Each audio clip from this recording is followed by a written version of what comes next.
Je veux la maison, les voitures, l'entreprise, tout. Ma femme Lisa m'a regardé droit dans les yeux en parlant, sans verser une seule larme, sans présenter la moindre excuse. Elle ne négociait pas. Elle exigeait, comme si elle passait une commande au restaurant. Comme si 14 ans de mariage, 2 enfants et tout ce que j'avais construit de mes propres mains n'était qu'une transaction qu'elle était prête à conclure. Mon avocat Hugh m'a serré le bras si fort que j'ai cru qu'il allait me laisser une marque violette. Il pratiquait le droit de la famille depuis 30 ans, il avait vu des divorces cruels, il avait vu des conjoints essayer de se détruire mutuellement. Mais quand je lui ai dit ce que j'étais sur le point de faire, il a complètement pâli. « Jim, ne fais pas ça. Nous pouvons nous battre. Nous devons nous battre. Elle n'a pas droit à la moitié de ce qu'elle demande. » Je l'ai regardé. Puis j'ai regardé Lisa, assise de l'autre côté de la table de conférence avec son avocat, ce sourire présomptueux sur le visage. Le même visage que j'avais l'habitude d'embrasser tous les soirs. La même femme que j'avais serrée dans mes bras quand sa mère était morte. La même personne qui avait juré devant Dieu et nos familles qu'elle resterait à mes côtés quoi qu'il arrive. « Donne-lui tout », ai-je dit calmement. Hugh a laissé tomber son stylo. « Quoi ? Tu m'as bien entendu. La maison, les voitures, l'entreprise. Donne-lui tout ce qu'elle veut. » Le sourire de Lisa vacilla pendant une seconde. Elle ne s'attendait pas à cela. Son avocat se pencha et lui murmura quelque chose à l'oreille. Lisa acquiesça lentement, comme un chat qui venait d'attraper une souris. Elle pensait m'avoir brisé. Elle pensait que je capitulais. Tout le monde le pensait. Ma mère m'a appelé ce soir-là, en larmes. Karen avait élevé seule ses 2 enfants après la mort de mon père. Elle avait travaillé 2 fois plus comme infirmière. Elle avait tout sacrifié pour que mon frère Boyd et moi puissions avoir un avenir. Et maintenant, elle voyait son plus jeune fils abandonner toute sa vie pour une femme qui ne méritait pas un centime. « Jim, je t'en prie. Ton père a bâti cette entreprise à partir de rien. Il a mis tout son cœur dans Sullivan et Phil. Tu ne peux pas tout abandonner comme ça. Maman, j'ai besoin que tu me fasses confiance. » Te faire confiance? Mon fils, tu ne réfléchis pas clairement. Tu es blessé, en colère. Laisse-moi appeler Boyd. Laisse-nous t'aider. Je ne suis pas en colère, maman. Plus maintenant. Et je te promets que je sais exactement ce que je fais. Elle ne m'a pas cru. Je pouvais entendre dans sa voix cette pointe de peur que son fils ait finalement craqué sous le poids de la trahison. Je m'appelle Jim Sullivan. J'ai 38 ans et je viens de perdre tout ce que j'avais construit dans ma vie. Du moins, c'est ce que tout le monde pense. Mais alors que Lisa célébrait probablement sa grande victoire, m'imaginant en larmes à cause de sa trahison, je fermais tranquillement ma boutique pour la journée. Les signes étaient là depuis des mois. Les sorties nocturnes qui ne correspondaient jamais au dépôt sur le compte. Les changements soudains de mots de passe sur son téléphone. La façon dont elle a commencé à faire du sport religieusement, à acheter de nouveaux vêtements, à essayer de revivre sa jeunesse. Mais il y avait autre chose. Quelque chose qu'elle ne savait pas que j'avais découvert.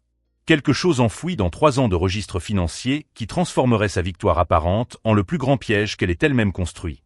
Si vous aimez cette histoire pleine de rebondissements, n'oubliez pas de vous abonner à la chaîne, car ce qui va suivre montrera que parfois, la meilleure façon de gagner n'est pas de se battre plus fort, mais de laisser son ennemi marcher droit vers le piège qu'il a lui-même créé. Lisa pensait qu'elle prenait mon avenir. Mais en réalité, elle n'héritait que de tous les crimes qu'elle ne savait pas avoir commis. Boyd est venu chez moi le lendemain. Mon frère est pompier, un grand gaillard, protecteur. Il n'a jamais aimé Lisa, et il l'a fait savoir dès le jour où je la lui ai présentée. Mais il s'est tu pendant 14 ans parce qu'il m'aimait et respectait mes choix. Ce jour-là, il ne s'est pas tu. Tu es en train de me dire que tu vas tout lui laisser? La maison que nous t'avons aidé à rénover, l'entreprise que papa a lancée dans le garage. Tu vas tout lui donner? Oui. Pourquoi? J'ai sorti un gros dossier rempli de documents, de relevés bancaires, de factures, de chèques annulés. Je l'ai fait glisser sur la table de la cuisine. Parce qu'elle ne sait pas ce qu'elle prend réellement. Boyd a ouvert le dossier. Il a lu la première page, puis la deuxième. À la 5e page, sa mâchoire était crispée et ses mains tremblaient. C'est vrai? Chaque mot. Et elle ne sait pas que je l'ai découvert.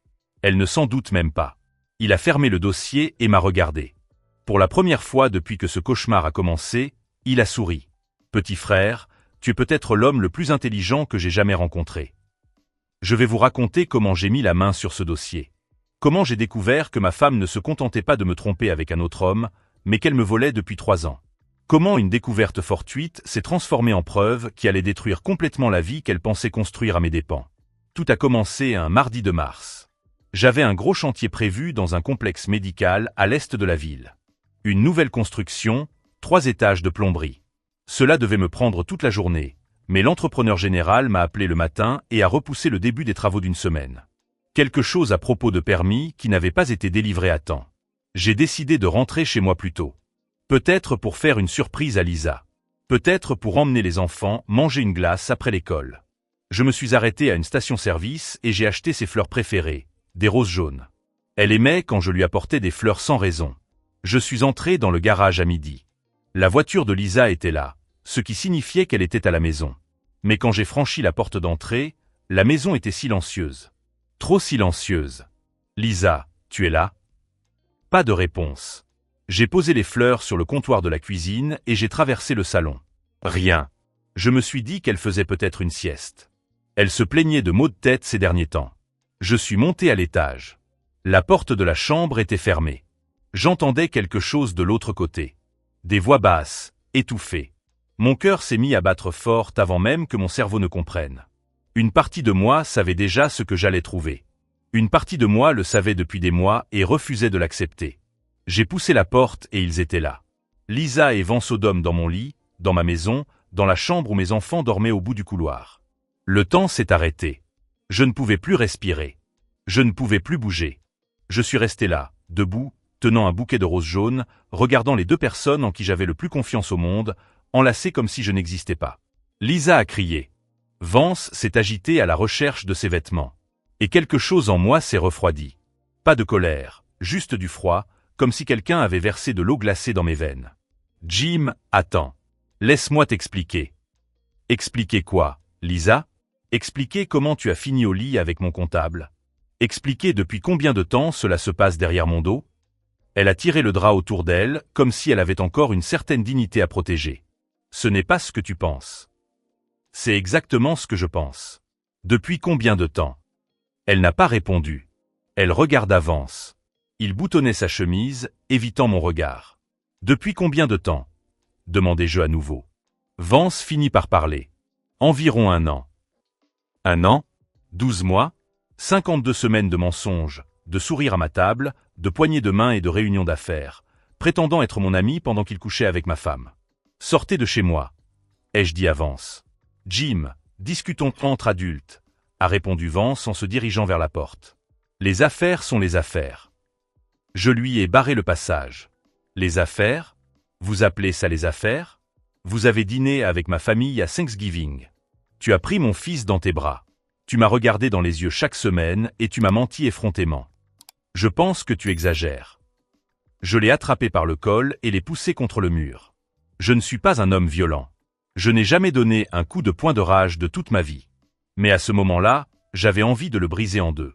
Par maintenant, avant que je fasse quelque chose que je ne pourrais pas défaire. Il est parti. Il n'a même pas regardé Lisa en passant.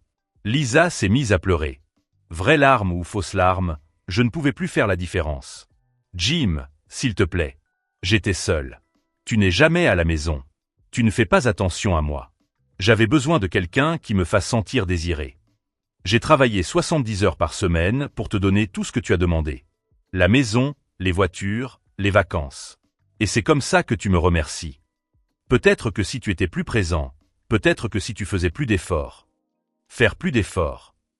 Je t'ai donné 14 ans de ma vie, Lisa. Je t'ai donné tout ce que j'ai. Eh bien, ça n'a pas suffi. Je suis parti de chez moi ce soir-là. J'ai conduit jusqu'à la maison de ma mère et je me suis assis sur sa terrasse jusqu'au lever du soleil. Je n'ai pas pleuré.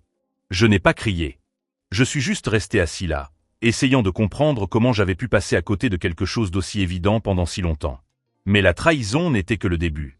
Ce que j'ai découvert par la suite a fait passer l'infidélité pour presque insignifiante par rapport à ce qui se passait réellement. Une semaine plus tard, Lisa a demandé le divorce. Mais elle ne voulait pas seulement partir. Elle voulait du sang. La maison, les 2 voitures, la garde exclusive des enfants et Sullivan et son plumbing. L'entreprise que mon père avait créée, celle à laquelle j'avais consacré toute ma vie d'adulte pour la développer. Son avocat a envoyé une lettre de revendication qui m'a retourné l'estomac. Elle affirmait avoir été une partenaire non rémunérée dans la construction de l'entreprise. Elle disait mériter une compensation pour des années de travail émotionnel et de sacrifices domestiques. Mon avocat Hugh m'a appelé le jour même. Jim, c'est du chantage. Elle n'a aucun droit sur l'entreprise. Nous pouvons nous battre contre cela. Bien. Alors commençons à monter notre dossier. Pas encore, Hugh. Il y a quelque chose que je dois vérifier d'abord. Ce soir-là, je me suis rendu au bureau. J'ai sorti tous les registres financiers des 3 dernières années. Relevés bancaires, factures, paiements aux fournisseurs, chéquiers. J'ai tout étalé sur le vieux bureau de mon père et j'ai commencé à lire. À minuit, j'ai trouvé la première fausse facture. À 2 heures du matin, j'en avais trouvé 12 autres. À l'aube, j'avais découvert près de 400 000 $ de transactions frauduleuses. Des sociétés écrans, de faux fournisseurs, des paiements pour des matériaux qui n'ont jamais existé. Et sur la moitié de ces chèques, en encre noire, figurait la signature de ma femme. Lisa ne se contentait pas de me tromper. Elle me volait effrontément. Et elle pensait s'en tirer. Van Sodom n'était pas seulement mon comptable infidèle et l'amant de ma femme. Il était l'architecte d'un stratagème élaboré de vol qui vidait mon entreprise depuis 3 ans. Des sociétés écrans au nom qui semblaient légitimes. Des factures pour du matériel qui n'était jamais arrivé. Des contrats d'entretien pour des propriétés qui n'existaient pas. Et Lisa était au cœur de tout cela. Sa signature figurait sur des chèques de plusieurs dizaines de milliers de dollars. Elle avait approuvé des virements vers des comptes qui, comme je l'ai découvert plus tard, étaient enregistrés à son nom. Elle n'était pas une victime innocente manipulée par son amant. Elle était une complice active et consentante. Alors que je travaillais 16 heures par jour pour essayer de construire quelque chose qui durerait pour nos enfants, il détruisait systématiquement tout cela de l'intérieur. Chaque dollar qu'il volait était de l'argent que j'avais gagné en transportant des tuyaux, en soudant des raccords, en rampant dans des espaces exigus sous les maisons. Ils n'ont pas seulement trahi ma confiance. Ils ont volé le fruit de mon travail et ont ri en le faisant.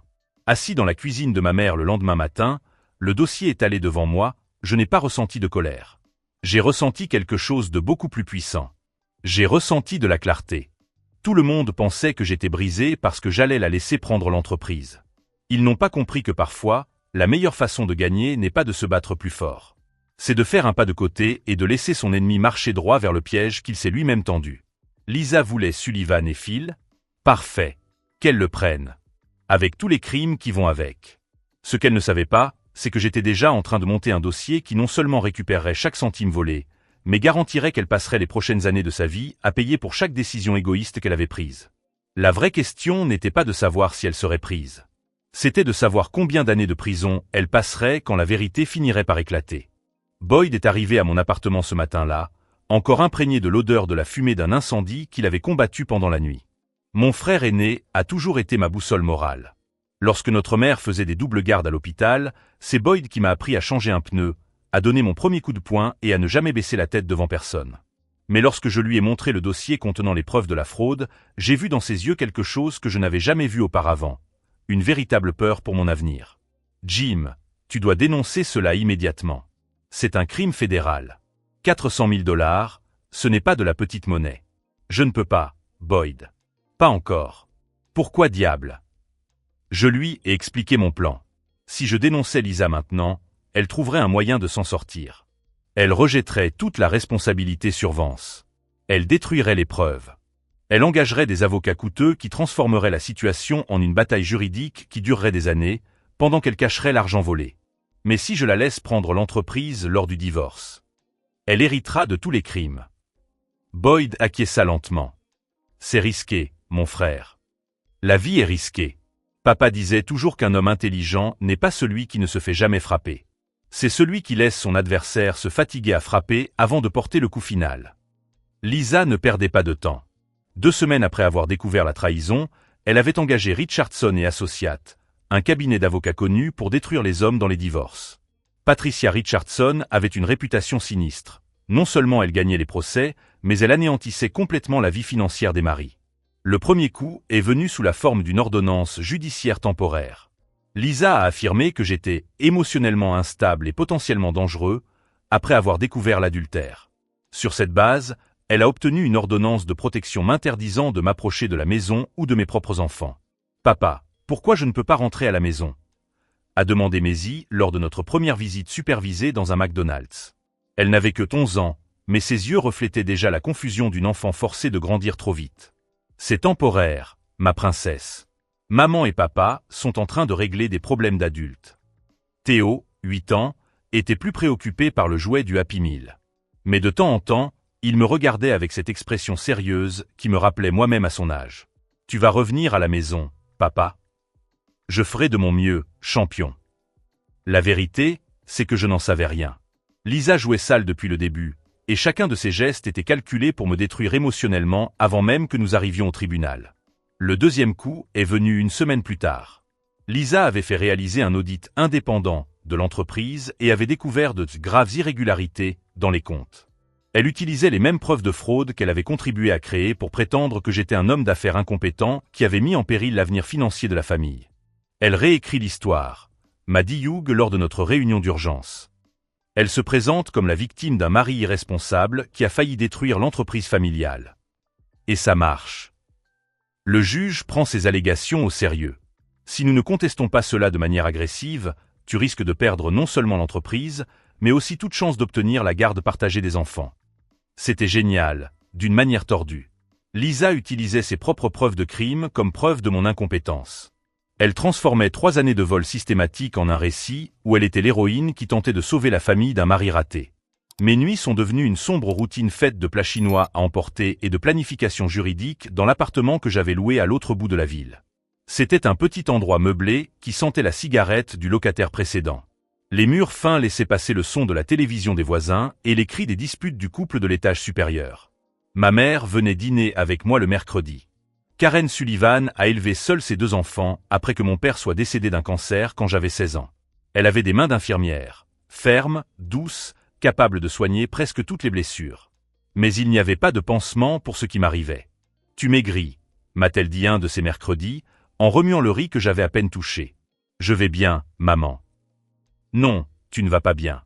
Tu as les mêmes yeux que ton père avait pendant la chimiothérapie. Comme si tu menais un combat que personne d'autre ne peut voir. » Elle n'avait pas tort. Être loin de mes enfants me tuait à petit feu. Chaque visite supervisée était une torture. 1 heure par semaine dans un environnement stérile, tandis qu'une superviseuse prenait des notes sur chaque mot que je disais à mes propres enfants. « Maman, j'ai besoin que tu me fasses confiance. »« Je te fais confiance. Mais je dois aussi protéger mon fils. Et tu es en train de te détruire au nom d'un plan qui pourrait ne pas aboutir. » C'est cette même semaine que Lisa est passée à la vitesse supérieure. Elle a prétendu que j'avais disparu avec 50 000 $ d'équipement de l'entreprise et que je cachais des actifs pour éviter de les payer dans le cadre du divorce. C'était un mensonge, bien sûr. Mais c'était un mensonge intelligent, basé sur du matériel que j'avais vendu légalement 6 mois auparavant pour moderniser notre flotte de camions. Lisa le savait parce qu'elle avait signé les documents à l'époque. Mais maintenant, elle prétendait n'avoir jamais autorisé la vente et que j'avais volé l'entreprise. « Jim, c'est de la folie », a déclaré Hugh en jetant les documents sur la table. Elle invente des crimes que tu n'as pas commis tout en cachant ceux qu'elle a réellement commis. C'est une stratégie brillante. Brillante? Elle essaie de te faire mettre en prison. Et elle y parviendra si je me bats contre elle maintenant. Hugh m'a regardé comme si j'avais complètement perdu la tête. Tu veux bien m'expliquer en quoi laisser ton ex-femme te faire accuser de crimes inventés fait partie de ton grand plan? C'est alors que je lui ai parlé de Dal Richter. Dal était un expert comptable judiciaire que Boyd connaissait par le biais du service des pompiers. Il travaillait sur des enquêtes d'incendies criminels, suivant les traces financières qui menaient aux pyromanes qui brûlaient des propriétés pour toucher l'argent de l'assurance. Boyd disait qu'il était le meilleur enquêteur financier de l'État et plus important encore, qu'il était discret. Il peut documenter chaque centime que Lisa et Van sont volés, ai-je expliqué à Hugh. Il peut monter un dossier qui tiendra devant un tribunal fédéral. Mais il a besoin de temps. Et je dois occuper Lisa pendant qu'il travaille. L'occuper. Si elle apprend que j'enquête sur la fraude, elle détruira les preuves.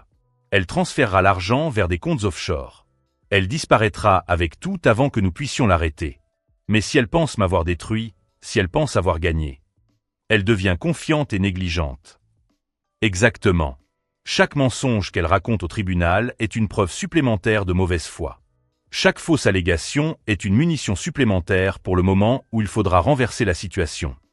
Hugh resta silencieux pendant un long moment. Finalement, il dit « En 30 ans de carrière, je n'ai jamais rien vu de tel. Ça va marcher. » Je ne sais pas. Mais si ça marche, ce sera l'affaire la plus satisfaisante de ma carrière.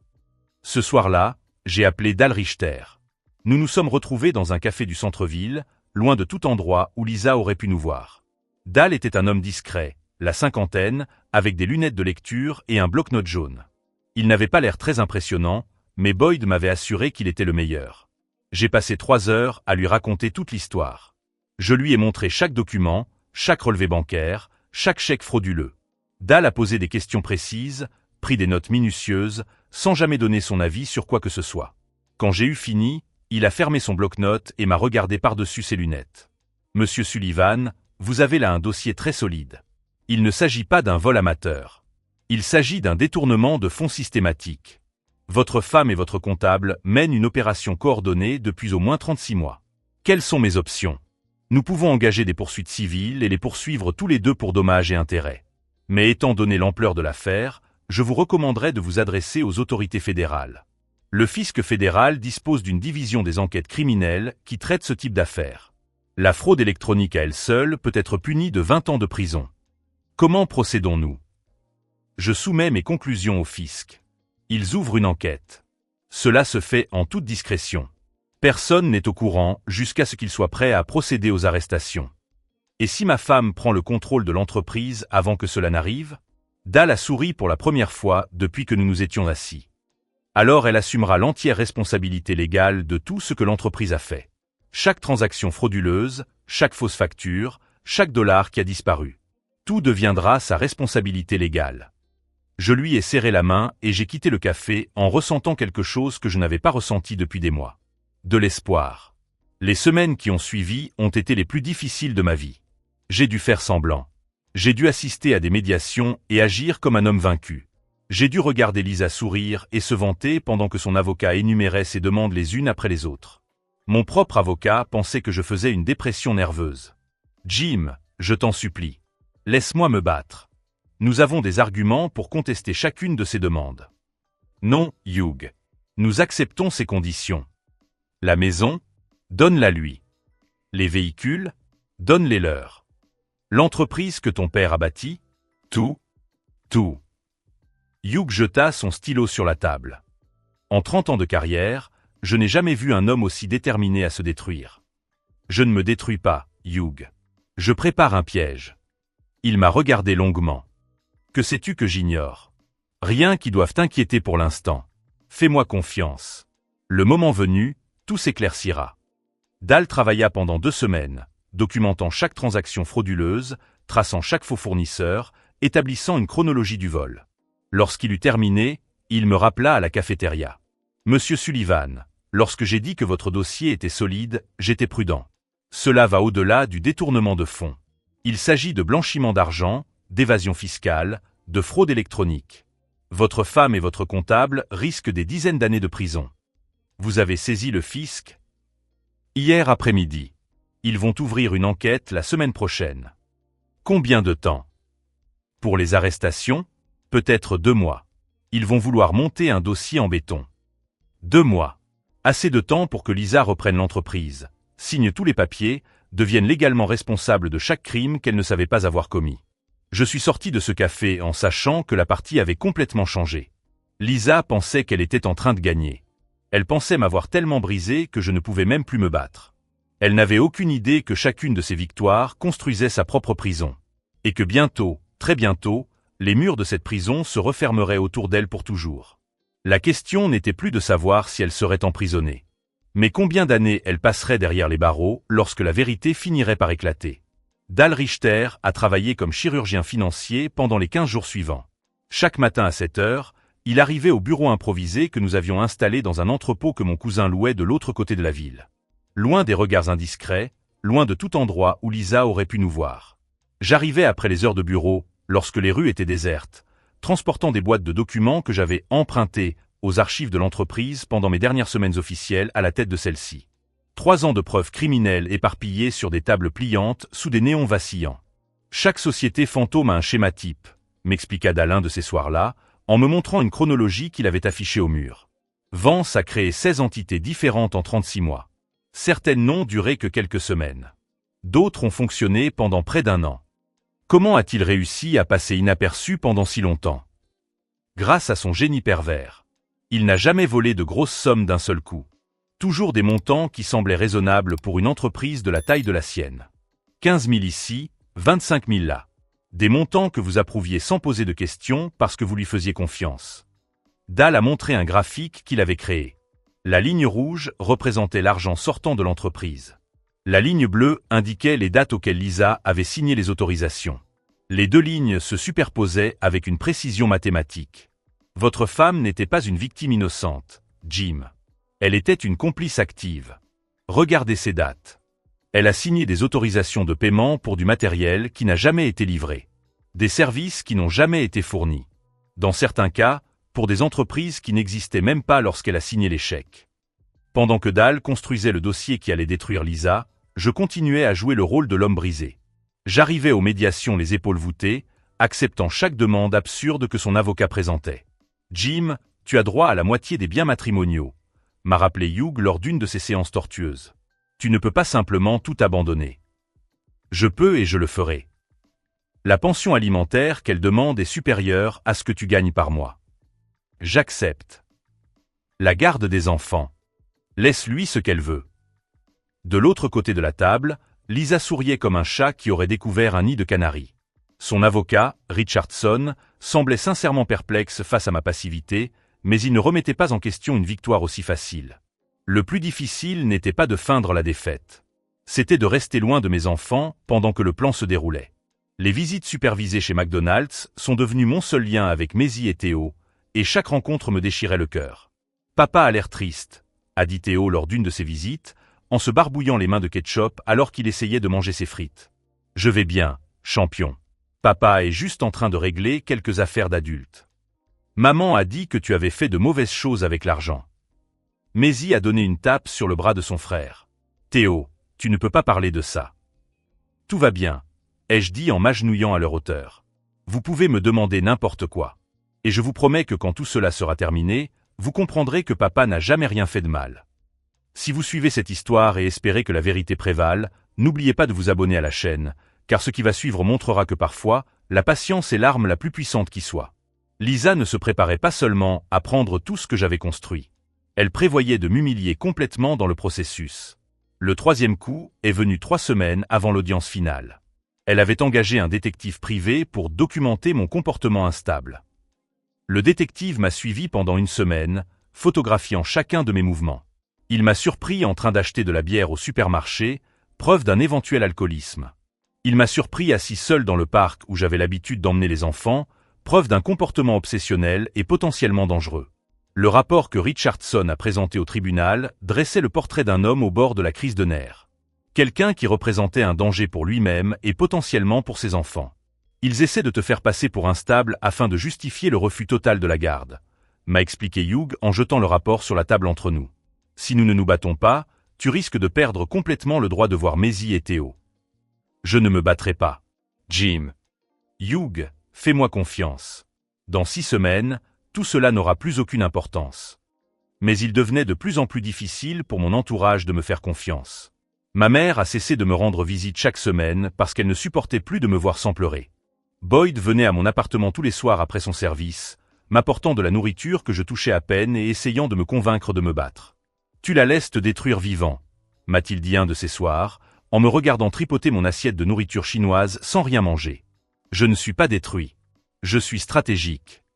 Stratégique? Jim, tu as perdu 15 kilos. Tu ne dors pas correctement. Tu vis dans un appartement qui ressemble à une cellule de prison. En quoi est-ce stratégique? Parce que la semaine prochaine, le fisc va ouvrir une enquête officielle. Dans 15 jours, ils auront suffisamment de preuves pour arrêter Lisa Evans. Dans 1 mois, elle sera menottée par les autorités fédérales. Boyd a arrêté de manger et m'a regardé. Tu en es sûr? Dal a fini de tout documenter hier. 423 000 $ de transactions frauduleuses sur 3 ans. 22 sociétés fantômes. 87 chèques falsifiés. Et les empreintes digitales de Lisa sont sur tous. Et si elle le découvre avant l'audience? Elle ne le découvrira pas. Elle est trop occupée à dépenser de l'argent qu'elle n'a pas et à planifier la vie parfaite qu'elle pense avoir. En fait, Lisa n'était pas seulement confiante, elle était euphorique. Elle avait commencé à rénover la maison avant même d'en prendre officiellement possession. Elle avait engagé un paysagiste pour refaire le jardin. Elle avait acheté de nouveaux meubles pour le salon. Elle avait même publié sur Facebook des messages sur sa nouvelle vie et son 2e chapitre. Vance s'était montré plus prudent après que l'affaire d'infidélité ait été révélée, mais il continuait à fréquenter la maison régulièrement. Des voisins m'ont raconté qu'ils dînaient sur la terrasse comme un couple normal, riant et faisant des projets comme si la trahison n'était qu'un petit obstacle qu'ils avaient réussi à surmonter. Ce qu'ils ne savaient pas, c'est que chaque dîner romantique, chaque rire, chaque moment de faux bonheur était filmé par des caméras que j'avais discrètement installées avant de quitter la maison. Une preuve supplémentaire que Lisa n'était ni contrainte ni manipulée, mais qu'elle participait volontairement à chaque aspect de la fraude. Dal m'a appelé un jeudi soir. « Jim, je viens de sortir du bureau des impôts. Ils ont accepté de se saisir de l'affaire. Quand commence-t-il? L'enquête officielle commence lundi. Mais Jim, ils veulent que vous sachiez qu'une fois que cela aura commencé, il n'y aura plus de retour en arrière possible. Si Lisa signe les papiers pour reprendre l'entreprise avant les arrestations, elle deviendra responsable de tous les crimes. C'est exactement ce que je veux. Tu es sûr? Parce que quand ça va exploser fort. La prison fédérale, ce n'est pas une plaisanterie. Dal, cette femme a trahi ma confiance, volé mon argent, essayé de me séparer de mes enfants, et maintenant elle essaie de me faire passer pour un fou afin de justifier le fait de prendre tout ce que mon père a construit. C'est elle qui a choisi cette guerre. Je suis juste en train de décider comment elle va se terminer. Le vendredi suivant, j'ai reçu l'appel que j'attendais. La date de l'audience finale avait été fixée à 2 semaines plus tard. Le même jour où l'enquête fédérale serait prête à procéder aux premières arrestations. Le timing était parfait. Lisa signerait les papiers pour reprendre Sullivan et Fils le lundi. Le mardi, les agents fédéraux frapperaient à sa porte. J'ai appelé Boyd ce soir-là. Mon frère, ça va se passer. Quand? Dans 2 semaines. Lisa va signer pour reprendre l'entreprise lundi. Mardi, elle sera arrêtée pour des crimes fédéraux. Boyd est resté silencieux pendant un long moment. Jim, quand cela arrivera, il n'y aura pas de retour en arrière possible pour aucun d'entre vous. Je sais. Es-tu prêt à en assumer les conséquences? À assumer ce que cela va faire aux enfants? À toute la famille? J'ai regardé par la fenêtre de mon appartement la ville où j'avais grandi, où j'avais construit ma vie, où j'avais fait confiance aux mauvaises personnes. Boyd, depuis le jour où j'ai surpris Lisa au lit avec Vance, je savais que ma vie telle que je la connaissais était finie. La seule question était de savoir si j'allais les laisser me détruire complètement ou si j'allais m'assurer qu'ils subissent les conséquences de leur propre choix. Et maintenant? Maintenant, je vais mieux dormir que je ne l'ai fait depuis des mois. Parce que je sais que la vérité va éclater.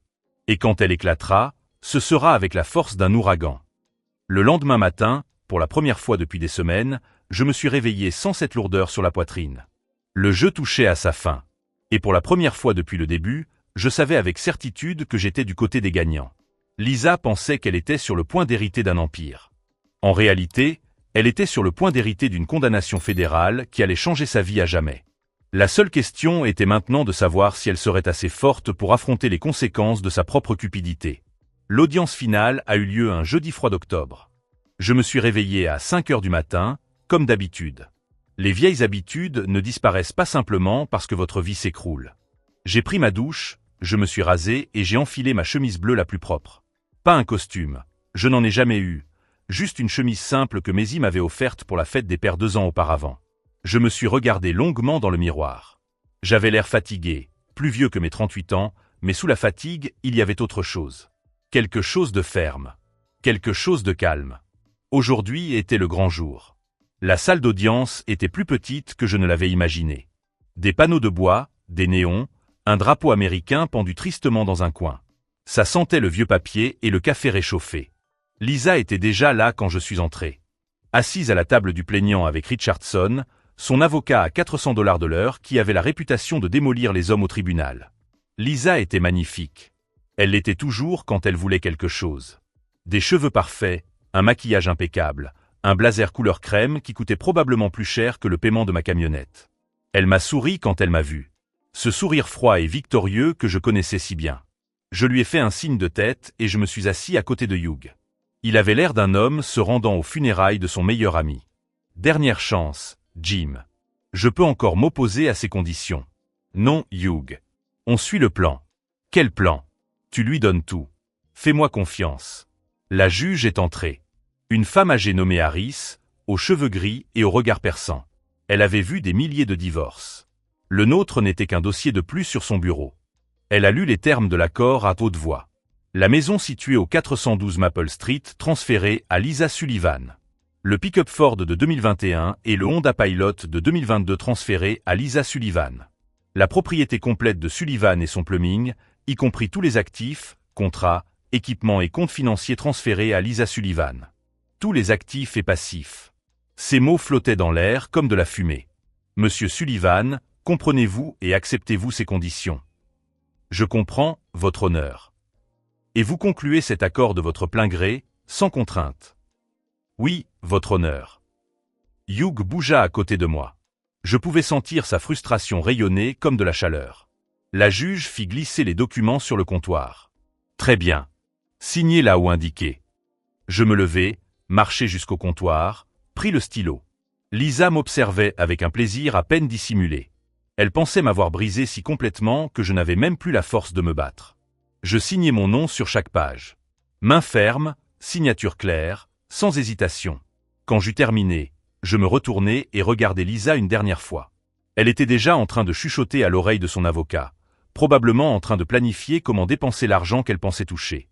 Je retournai à ma place. Hugh ne pouvait pas me regarder. La juge Harris était sur le point de clore le procès lorsque les portes de la salle d'audience s'ouvrirent.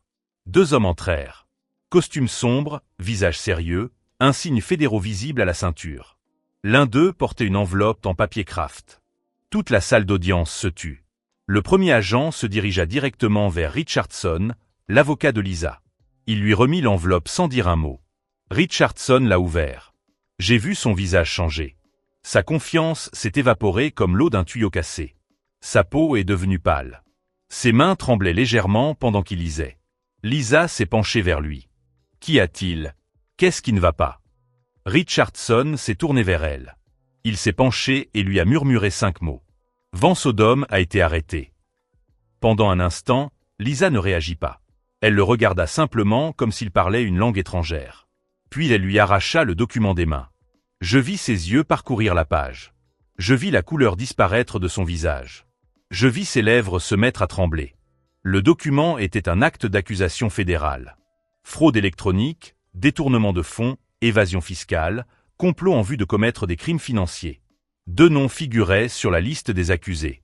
Van Sodom et Lisa Sullivan.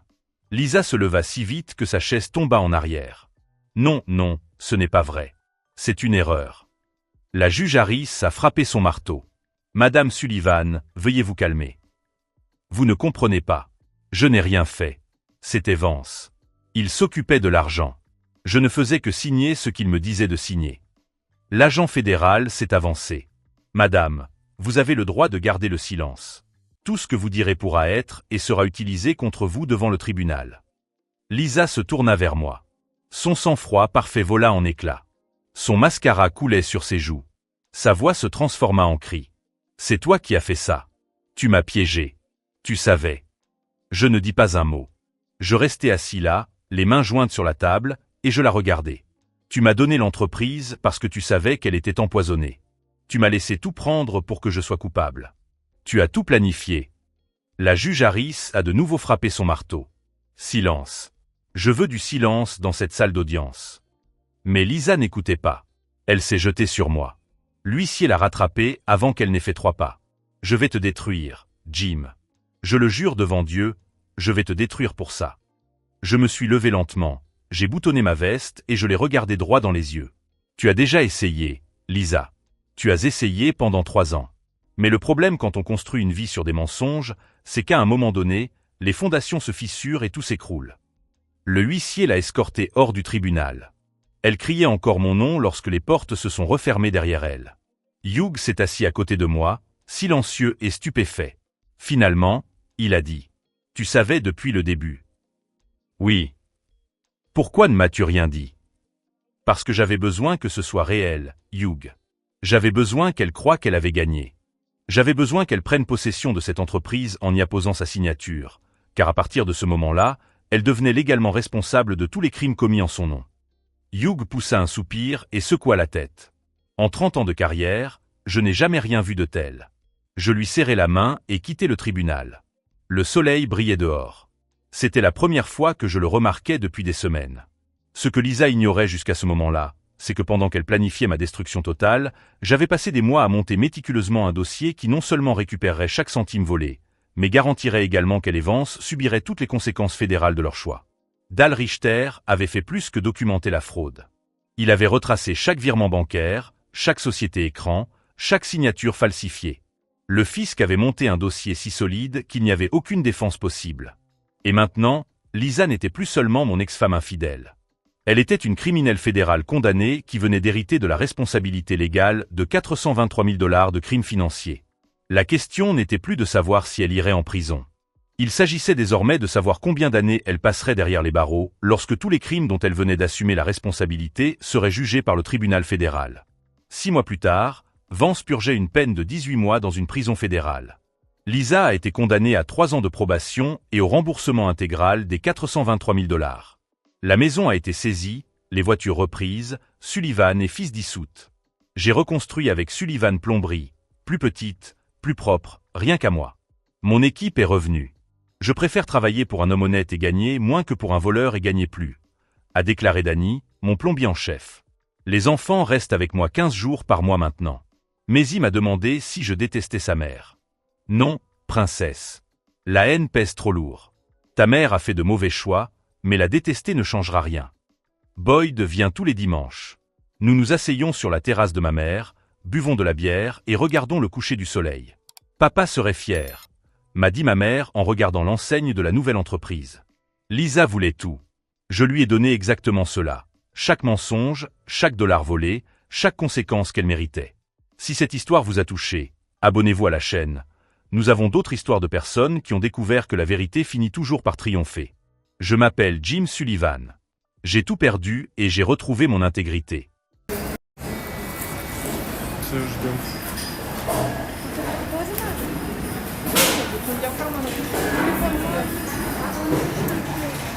Тишина как бы.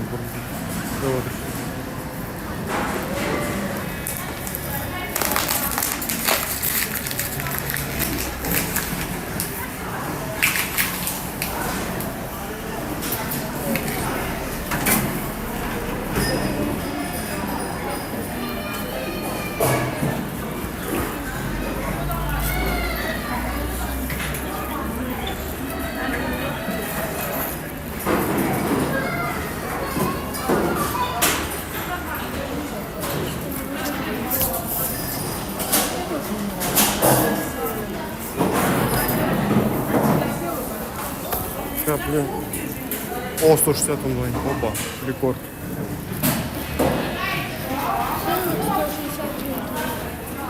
Все, встало на паузу. Ну, бывает. Интернет подлагивает.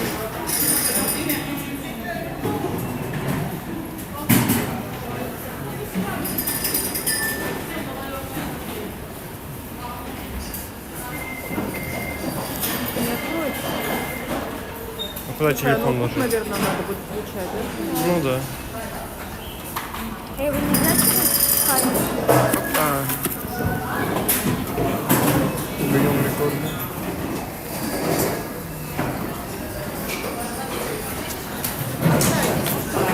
Сюда?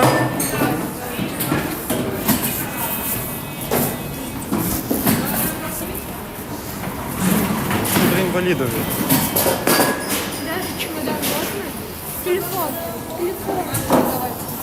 Телефон детский. Наушники.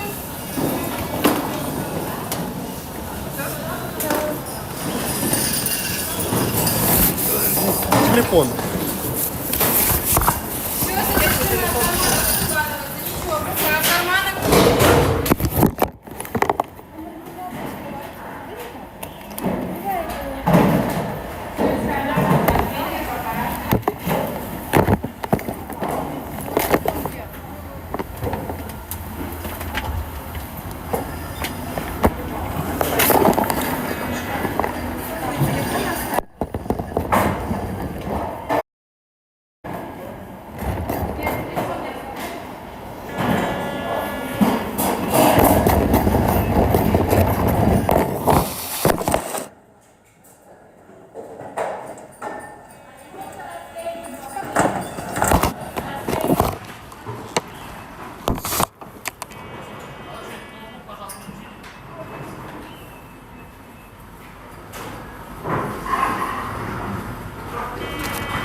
А, это, господи, это у него идет трансляция.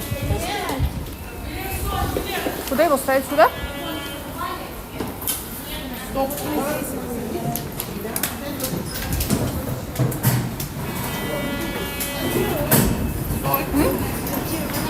Все? Вот твой Вот, телефон. вот. Что, тебе сколько людей увидело? 160.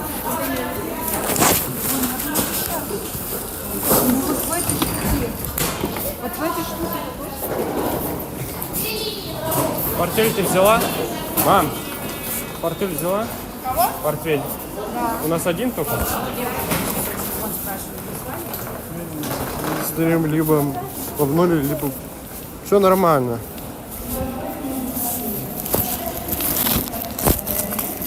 Все, мы в аэропорту. Погнали. Топ.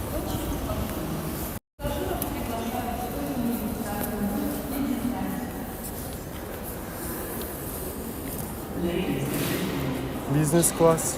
Сочи.